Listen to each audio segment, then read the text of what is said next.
اب دیکھیے بات یہ آ جاتی ہے کہ جب آپ چیزوں کو لنک کرتے ہیں، جب آپ ایون ان کے اپنے میں حکومتی اکابرین کی میں بات کرتا ہوں تو بہت ساری چیزیں ہیں. اب یہ کہتے ہیں جی کہ ہمارے پاس جو فلیٹس ہیں وہ تو 2006 کے اندر ہماری ملکیت کے اندر آئے تھے, whereas everybody in the Noon League or even for that matter those who are dealing with all these things. کے بیانات کو دیکھا جائے, ان کے بیانات میں, ان کے بچوں کے بیانات میں کافی فرق جو ہے وہ میڈیا کے سامنے آ چکا ہے. وہ اس بات کو یہ نہیں کر سکتے کہ آپ نے ایک ہی بیان دیا ہے. بچے کچھ اور کہتے ہیں, نواز شریف صاحب کچھ اور کہتے ہیں, اور ابھی نون لیگ کی جانب سے بات کی جائے تو وہ یہ بات کہتے ہیں کہ وزیراعظم کا نام ہی پاناما لیکس میں شامل نہیں ہے, وزیراعظم کے بچوں کا نام پاناما لیکس میں. جی بالکل, دیکھیے ایک تو یہ ہو گیا. دوسری حماد بن جاسم کی ہم بات کرتے ہیں, تھوڑا سا ہم اس کو ضرور ٹچ کریں گے. حماد بن جاسم جو ہیں یہ قطر کے ایکس پریمیئر بھی رہے ہیں, تقریباً 2013 تک تھے. اس سے پہلے وہ ان کی میرا خیال ہے فارن منسٹر بھی رہے ہیں. اور سٹلی اچھا ایک چیز یہ ضرور ذہن میں رکھنے کی ہے کہ جو حماد بن جاسم ہیں ان کا اپنا نام بھی بیسیکلی آیا ہوا ہے اس پاناما پیپرز لیک کے اندر. ایک تو آپ یہ اس کا اندازہ لگا لیں. اس کے بعد انہوں نے کوئی 7 ملین پاؤنڈ جو تھے وہ کہ آف شور کمپنیز اسٹیبلش کی تھی جس کے یہ بینیفیشری تھے, اور اس کے اوپر بھی جرسی کے اوپر ان کے اوپر مقدمہ ہو گیا تھا. اور ایون وہاں پہ جتنے اخراجات تھے مقدمے کے 6 ملین پاؤنڈز وہ بھی انہوں نے پے کیے تھے. اسی کے ساتھ لنک کر کے ایک اور پراپرٹی کا ہی کوئی تنازعہ چل رہا تھا جو کہ ان کے پرانے قطری اسٹیٹ کے جو سپوکس مین تھے, وہ 3 سال وہ سپوکس مین ان کے رہے تھے. دو از برٹش نیشنل لاء, لیکن ان کے جو والد تھے وہ بھی قطری امیر آتے تھے, تو ان کے ساتھ بھی ان کا سلسلہ اس وقت جو ہے وہ مقدمہ چل رہا ہے. اور کوئی جائیداد کے تنازع کے اوپر جو یہ خریدنا چاہتے تھے, پیسے کم دے رہے تھے, وہ بیچنا نہیں چاہ رہے تھے. دیکھیے میں what I wanted to say is کہ جب یہ ساری چیزوں کو لنک کرتے ہیں نا تو آپ ایک ضرور آپ کے ذہن میں آتی ہے جی کہ ہاں یہ اس بیک گراؤنڈ کا جو شخص ہے تو یہ ان کی سپورٹ میں آ رہا ہے. اور پھر دیکھیں یہ ساری چیزیں تو ہیر سے پہ کہہ رہی ہیں کہ ہاں جی جیسا کہ مجھے پتہ چلا, جس طریقے سے ساری باتیں ہوتی ہیں.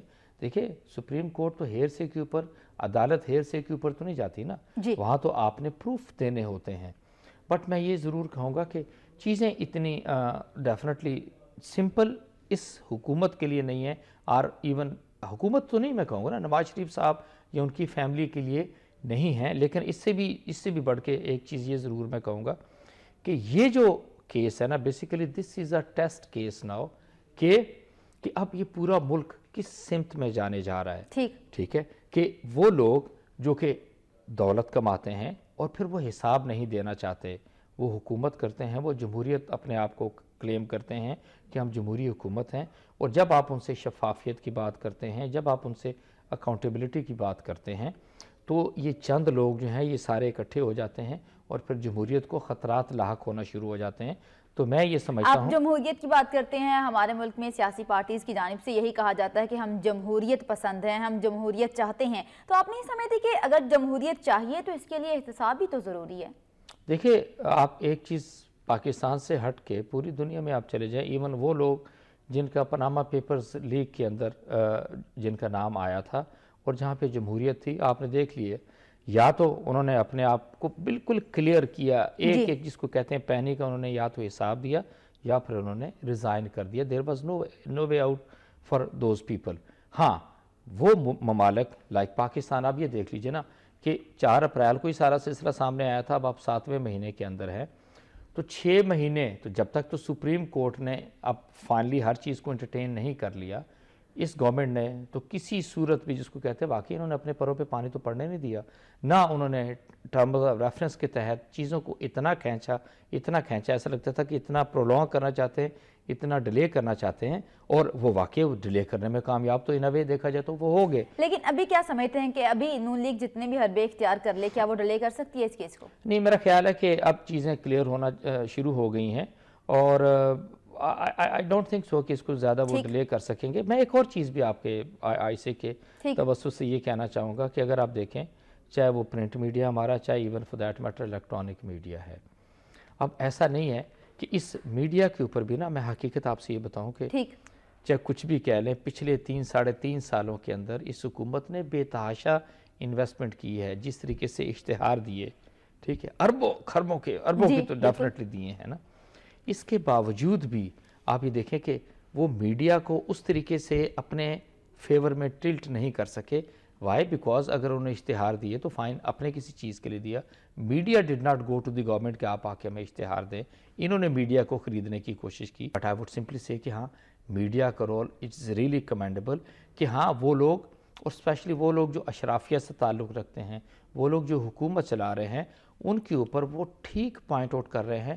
اور صبح و شام بیسیکلی وہ پاناما پیپرز لیک نون لیگ کی بات ہوتی ہے. اچھا پھر میڈیا نے تو اپنا کام کرنا ہے, انہوں نے سچ جو ہے وہ عوام کے سامنے دیکھنا اور عوام کو بھی اویئرنیس ہے کیا غلط ہے کیا ٹھیک ہے. اچھا پھر میں اگلی چیز اور کہوں گا. آپ دیکھیں یہ ایک یونیک اگزامپل ہے کہ ایک فیملی ہے جس کے سربراہ نواز شریف صاحب آتے ہیں اور ان کے 3 بچے ہیں, ٹھیک ہے, حسن نواز ہیں, حسین نواز ہیں, مریم صفدر ہیں.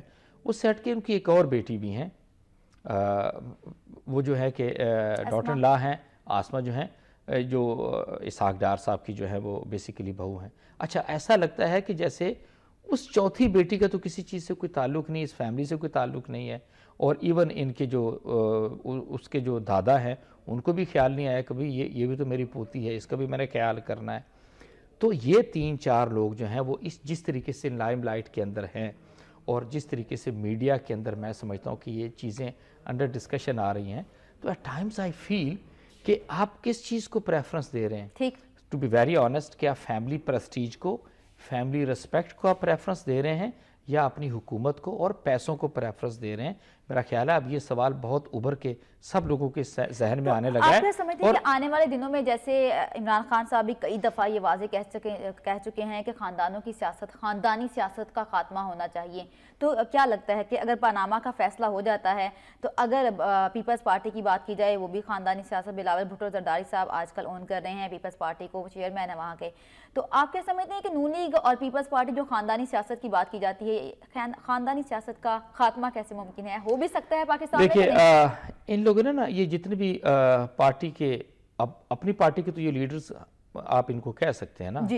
I don't call them to be the leaders, ان کے اندر لیڈرشپ کی کوئی کوالٹی نہیں ہے. ابھی دیکھیں دیگر سیاسی جماعتیں جو ہیں وہ سپریم کورٹ میں گئی ہیں کہ پاناما لیکس کا معاملہ حل کیا جائے, پیپلز پارٹی کہیں بھی نظر نہیں آ رہی. دیکھیے اب ایک چیز آتی ہے, اگر آپ پیپلز پارٹی کو لیتے ہیں تو وہ ایسا لگتا ہے جی کہ وہ بھٹو سے چلتی ہے. ٹھیک, اب بلاول از سن آف زرداری, انہوں نے کہا جی نہیں ہم تو بلاول بھٹو زرداری ہو گئے. آپ سارا سنتے ہیں آپ کو ہنسی آتی ہے. You minus Nawaz Sharif, Noon League is no where there. Maryam Nawaz کو آپ دیکھ لیں, ٹھیک ہے, حالانکہ اور ہاں صفدر صاحب تو ہمیشہ پریشانی میں رہتے ہوں گے کہ بھئی میرا نام کیوں نہ اٹیچ ہو رہا ہے, اور ابھی تک فادر کا نام اس کے چل رہا ہے. اس کے بعد مولانا فضل الرحمان کو لے لیجئے, سرٹلی سنگل مین پارٹی. اسی طریقے سے آپ اے این پی کو لے لیجئے. سو یہ ایک پرابلم تو چلی آ رہی ہے. ایم کیو ایم کی آپ ایگزامپل لے لیں. ایون اگر یہ بات کرتے ہیں عمران خان صاحب, تو ایون ان کے ساتھ بھی یہی پرابلم ہے کہ it is a one man party, ان کا جو ڈیسیجن ہوتا ہے وہ کرتے ہیں. ابھی ایک انہوں نے فیصلہ کیا, کچھ لوگ ان کی پارٹی کے تھے جو کہ یہ کہنا چاہتے تھے جی کہ آپ کو ٹرکش پریزیڈنٹ جو آ رہے ہیں تو آپ کو پارلیمنٹ میں جانا چاہیے, بیکاز ایک شو آف سولیڈیرٹی اینڈ ریسپیکٹ بیسیکلی. لیکن وہ کشمیر کے معاملے پر اتنا بڑا ایشو جو دنیا کے سامنے پاکستان نے اٹھایا, وہ اس پارلیمنٹ میں وہاں پر انہوں نے جانا مناسب نہیں سمجھا کہ ہم کشمیر کے بارے میں بات کریں. وہ یہی بات کہتے ہیں کہ جب تک وزیر اعظم جو ہیں وہ اپنے آپ کو کلیئر نہیں کرتے ہم پارلیمنٹ میں نہیں جائیں گے. This is what the problem is. میں ایک بات کرتا ہوں, آپ ضرور اختلافات رکھیں, that is important, اور اختلافات بھی جو ہے جمہوریت کا حسن ہوتے ہیں, اس کا حصہ ضرور ہوتے ہیں, لیکن not on basically national interest کے اوپر, یا وہ چیزیں جو آپ کے پاکستان کے ساتھ اتنا ڈیپلی اٹیچ آتی ہیں, ان کے اوپر میں سمجھتا ہوں کہ سیاست نہیں کرنی چاہیے. جو ڈیسیجن لے رہے ہیں عمران خان صاحب, ابھی پاناما کیس تو چل رہا ہے, آپ نہیں سمجھتے کہ ان کو پارلیمنٹ میں جانا چاہیے؟ جیسے کشمیر کی بات ہوئی, کشمیر کے ایشو پر ساری سیاسی جماعتیں ایک پیج پر تھیں, لیکن تحریک انصاف یہ کہہ رہی تھی کہ ہم ایک پیج پر ہیں, لیکن وہ وہاں پر موجود نہیں تھی. آنے والے دنوں میں عمران خان کے لیے یہ ساری نیگیٹو ثابت ہو سکتی ہیں. میں تھوڑا سا آپ سے ایک اور بھی کہوں گا, سرٹلی آئی ڈو ایگری جو آپ بات کر رہی ہیں کہ بالکل عمران خان ان کی پارٹی کو بالکل پارلیمنٹ کے اندر موجود ہونا چاہیے تھا, especially when the discussion was going on Kashmir. Even اس قصے کو انڈین میڈیا نے بھی بڑا اچھالا تھا کہ بھی جی یہ کس طرح کی پارلیمنٹ ہے جس کے اندر ایک پوری پارٹی وہاں پر موجود ہی نہیں ہے. سو دیٹ مین وہ صبح کی تو آپ کو محسوس ہوئی. But on the other hand جب یہ ساری پروسیڈنگ چل رہی تھیں پارلیمنٹ کے مشترکہ سیشن کے اندر, تو آپ you will be really surprise جب آخری دن انہوں نے قرارداد پاس کی تو امیجن کریں کہ کتنا بڑا ایوان ہے. آپ سینٹ کو بھی ساتھ لے لیجئے, آپ نیشنل اسمبلی کو بھی ساتھ لے لیں, اور اس دن ٹوٹل 68 ممبرز جو تھے وہ وہاں پر موجود تھے.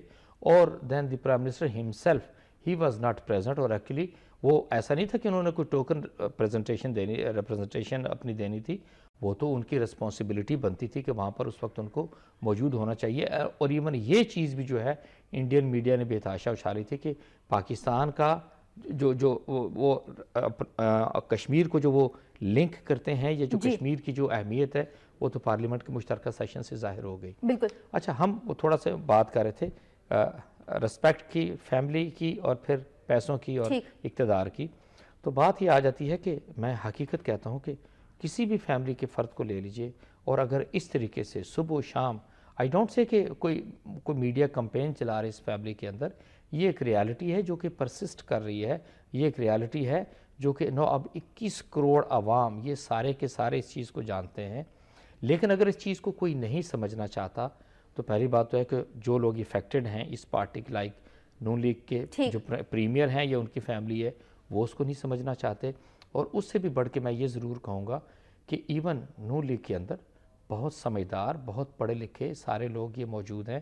آپ نے پارٹیز کی بات کی اور جمہوریت کی بات کی, تو آپ اس پارٹی کا کوئی ممبر ایم این اے, ایم پی اے یا اور کوئی اپارٹمنٹ ہولڈر ہے, وہ تصور بھی نہیں کر سکتا کہ نواز شریف صاحب سے پوچھ سکے جی کہ آپ یہ پیسے, آپ ہی تو بتا دیں کہ پیسے ایکچولی آئے آپ کے پاس کدھر سے ہیں. ٹھیک ہے, اختلاف رائے کا کوئی تصور یہ صرف اس پارٹی کے لیے نہیں ہے, یہ تمام پارٹیوں پہ منطبق آتا ہے کہ کسی پارٹی کے اندر کوئی جو ہے وہ اپنے لیڈر سے اختلاف رائے کا نہ حق رکھ سکتا ہے, نہ وہ اس سے پوچھ سکتا ہے. اور in case if somebody is going to ask, تو میرا خیال ہے اس کو آؤٹ گیٹ کا راستہ دکھا دیا جائے گا. عوام تو یہ حق رکھتی ہے. لیکن جی بالکل آپ ٹھیک کہہ رہی ہیں, عوام نہیں حق رکھتی, یہ ان کی ذمہ داری آتی ہے. جو اپنے آپ کو جمہوری کہتے ہیں, اس کی جمہوریت کی جو اساس سب سے پہلی ہوتی ہے وہ تو ہوتی ہے yes I am accountable, I have to be transparent, I have to be answerable to the people of Pakistan.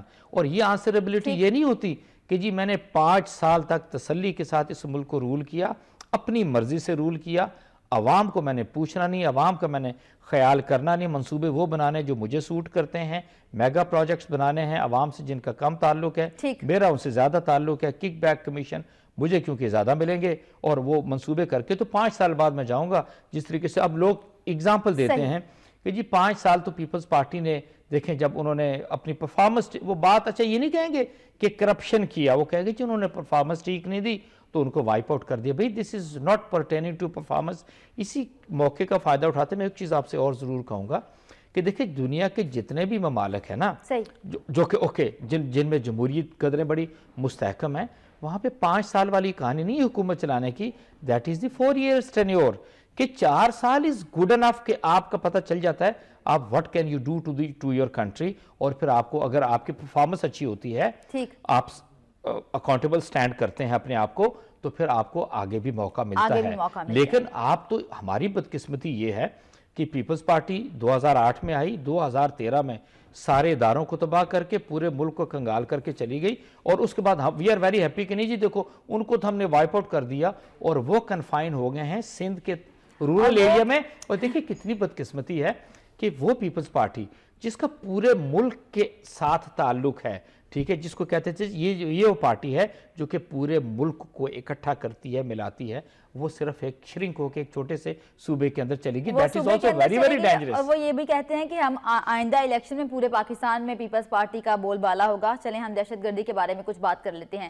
کل army chief general Raheel Sharif صاحب نے بڑا واضح پیغام دیا کہ دہشت گردی ہم ختم کرنے کے بالکل قریب ہیں, آنے والے دنوں میں قوم کو, پاکستانی قوم کو خوشحال پاکستان دیں گے. تو آپ کیا سمجھتے ہیں کہ ہمارے ہاں تو دہشت گردی کے کا دکا واقعات ابھی بھی ہو رہے ہیں, لیکن اس میں کوئی شک نہیں کہ آپریشن ضربیت میں بہت زیادہ کامیابیاں حاصل کی ہیں. جی بالکل, دیکھیے جہاں تک تو اس چیز کا تعلق ہے, ابھی آج 16 تاریخ ہو گئی ہے, ہارڈلی 12-13 دن رہ گئے ہیں چیف آف آرمی سٹاف کو اپنا ٹینیور کمپلیٹ کرنے میں 3 سال. میں سمجھتا ہوں کہ اس پورے 3 سال کے اندر جنرل راحیل شریف نے نہ دن دیکھا نہ رات دیکھا, جس طریقے سے انہوں نے کام کیا ہے. اوکے, آرمی ایکسرسائزز کی ہم بات کریں, ونٹر ہے, سمر کلیکٹیو ہے, اس کے بعد سب سے بڑا کام جو تھا وہ دہشت گردی کے خلاف منظم کرنا، پلان کرنا اور اس کے بعد ایگزیکیوشن، وہ آپریشنز آپ نے ضرب عضب کی شکل میں ڈیفینیٹلی خیبر پختونخوا میں کیا آپ نے، بلوچستان کو آپ نے اسی کے اندر لے کر آئے، نیشنل ایکشن پلان کی تشکیل دی اور اس کے بعد اس کو بھی آپ لے کر گئے کراچی کے اندر. تو یہ تو میں کہہ سکتا ہوں کہ بائی لارج یس پاکستان جو 2013 کے اندر تھا سرٹلی وہ آج 2016 کے اندر نہیں تھا. اللہ کا بڑا شکر ہے اور میں سمجھتا ہوں کہ اس میں جنرل راحیل شریف کا بہت بڑا کنٹریبیوشن ہے. اور ایک چیز کہتے ہیں نا کہ he had the will to do something. انہوں نے جو ان کے پاس ایک پورٹنٹ فورس یوز جس طریقے سے انہوں نے کی پاکستان آرمی کو جوڈیشلی یوز کیا انہوں نے اور جتنا ایفیکٹیولی یوٹیلائز کیا. حالانکہ دیکھیں بے تحاشا قربانیاں پاک فوج نے دی ہیں، ایف سی والے رینجرز ہے، پولیس ہے اور اس سے ہٹ کے پھر ہمارے ایون عوام ہیں. اب پچھلے چند ہفتوں کے اندر آپ دیکھ لیں whatever is happening in Balochistan. I tend to agree جس طرح کی آپ بات کرتے ہیں کہ ہاں جنرل راحیل شریف نے کوئی شک والی بات نہیں ہے کہ بہت امپورٹنٹ پیوٹل رول پلے کیا ہے. پوری دنیا اس چیز کو ایکسیپٹ کرتی ہے. لیکن ایک چیز ضرور کہنے کی ہے کہ پچھلے چند مہینوں کے اندر ایسا لگتا ہے کہ دہشت گردوں نے کچھ اپنے آپ کو زیادہ منظم کر کے یہ آپریشنز شروع کر دیے ہیں اور انہوں نے جو بے گناہ اور معصوم لوگ ہیں ان کو بیسیکلی ٹارگٹ کرنا شروع کر دیا ہے. ڈیفینیٹلی وی آر نیئرنگ جس کو کہیں گے کہ ہم دہشت گردی کو مکمل طور پہ ختم کریں. لیکن جو آپ کو بیرونی خطرات اس وقت سامنے ہیں جو کہ را کی شکل میں ہیں، این ڈی ایس کی شکل میں ہیں، ان کا کمبینیشن ہے. اور پھر یہاں کے جو غدار ہیں جو کہ پیسے لے کے وہ لوگ سوسائڈر بومر جو ہے وہ ابھی شاہ نورانی میں جو دھماکہ ہوا اس کا الرٹ جاری کیا گیا تھا کہ بلوچستان حکومت کو کہ دہشت گردی کا واقعات ہو سکتے ہیں، دہشت گرد پاکستان میں داخل ہو چکے ہیں. تو آپ نہیں سمجھتے کہ صوبائی حکومتوں کو بھی اس حوالے سے کوئی اقدامات کرنے چاہیے؟ دہشت گرد ہمیشہ سافٹ ٹارگٹ کو نشانہ بناتے ہیں اور اب اس دفعہ بھی وہ اپنے اس کارنامے میں کامیاب ہوئے. دیکھیں میں ایک چیز آپ سے یہ ضرور عرض کر دوں کہ آپ وہ جگہ آپ نے دیکھی ہے، اب تو ساری دنیا کو کلیئر ہو گیا، دی موسٹ ریموٹ ایریا جہاں پر یہ درگاہ تھی، ہزاروں لوگ وہاں پر جاتے تھے. اچھا آپ یہ دیکھیں کہ the group which was working behind all this, ان کو پتا تھا کہ کس طرح کا ٹارگٹ ہے وہاں پہ. اوکے سیکیورٹی کی کیا انتظامات ہیں، نہ ہونے کے برابر تھے، there was no security for that matter. تو it was a very easy target for them and they went for that. انہوں نے بہت نقصان پہنچایا. لیکن جو ہم کہتے ہیں کہ ہمارے ملک کے اندر سہولت کار موجود ہیں وہ یہ ٹارگٹ دیتے ہیں. جی بالکل ایسے ہی ہے. میں وہی آپ سے کہہ رہا ہوں کہ وہ جو ان کی ایبیٹرز ہیں جو ان کو پناہ دینے والے ہیں، جن کی فنڈنگ کرنے والے ہیں، یہی ایکچولی راحیل شریف صاحب نے اس کا بھی کہا تھا. لیکن میں سمجھتا ہوں کہ ہمارا سسٹم اتنا الجھا ہوا ہے کہ آپ وہاں تک تو نہیں پہنچ سکے. ہاں دہشت گردی کو آپ نے کافی حد تک جو ہے وہ ختم کر دیا. الحمدللہ we are very comfortable. But fully ابھی میں کہوں کہ اس کو ہم ختم کرنے میں کامیاب ہو گئے. so far it is not possible. It is going to certainly take time. لیکن میں ایک چیز یہ ضرور بھی آپ سے کہہ دوں، آپ تو وہاں درگاہ نورانی کی بات کرتے ہیں نا، آپ یہ دیکھ لیں کہ اگر کوئی سوسائڈ بومبر ہوتا ہے وہ اپنے آپ کو تیار کرتا ہے. آپ صرف چھوٹی سی اگزامپل لاہور کے لے لیں، اللہ نہ کرے کہ اس طرح کا کوئی انسیڈنٹ ہو جائے. اس کو اسکولوں کی جب چھٹی ہوتی ہے، کالجز کی جب چھٹی ہوتی ہے، اس کو اندر جانے کی تو ضرورت ہی نہیں ہے. باہر اتنا بڑا مجمع اکٹھا ہوتا ہے، وہ کسی بھی بزی مارکیٹ کے اندر چلا جائے. So what I wanted to say is humanly it is not possible کہ اگر کوئی سوسائڈ بومبر آتا ہے تو اسٹیٹ کے اندر اتنی اسٹرینتھ، اور اسپیشلی ہماری اسٹیٹ کی میں بات کروں کہ جہاں پہ نیشنل ایکشن پلان پہ بھی جس طریقے سے ہمیں کام کرنے کی ضرورت تھی، صوبائی حکومتوں کو جس طریقے سے ہمیں کام کرنا چاہیے تھا، جب وہ اس طریقے سے انہوں نے کام نہیں کیا تو آئی ڈونٹ فائنڈ کہ وہ اتنی کیپیبل ہیں کہ اگر ہاں انہوں نے یہ کہیں جی کہ ہم نے تو اس سے پہلے الرٹ جاری کر دیا تھا. الرٹ جاری کرنا از نو سولوشن.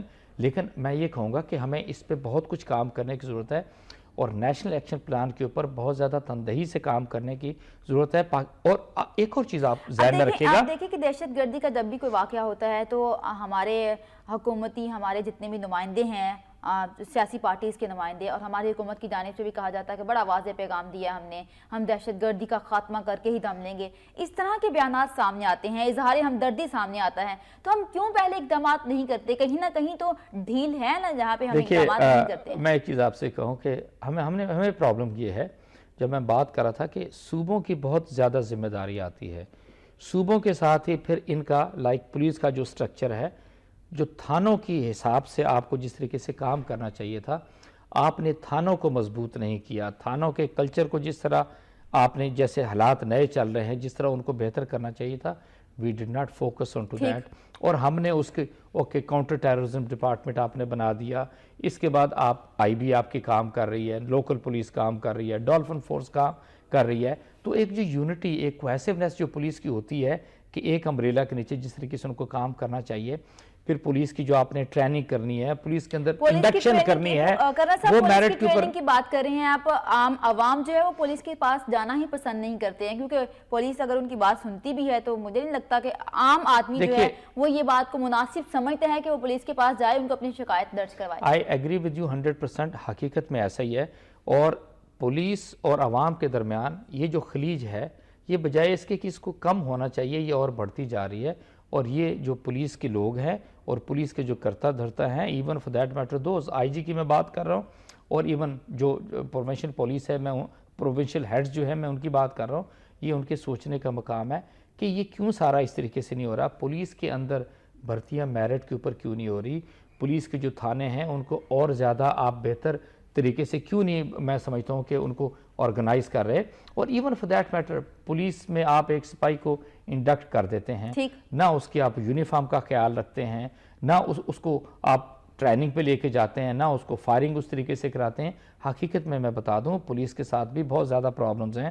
ایون آپ دیکھیے نا، یہ ناکوں پہ کھڑے ہوتے ہیں تو کسی کے پاس بھی وہ بلٹ پروف جیکٹس تو نہیں ہوتی، حالانکہ ان کو ایشوڈ ہیں بلٹ پروف جیکٹس، لیکن جتنی ریکوائرڈ ہیں پرابلی شاید اتنے وہ پروکیور نہیں کر سکتے.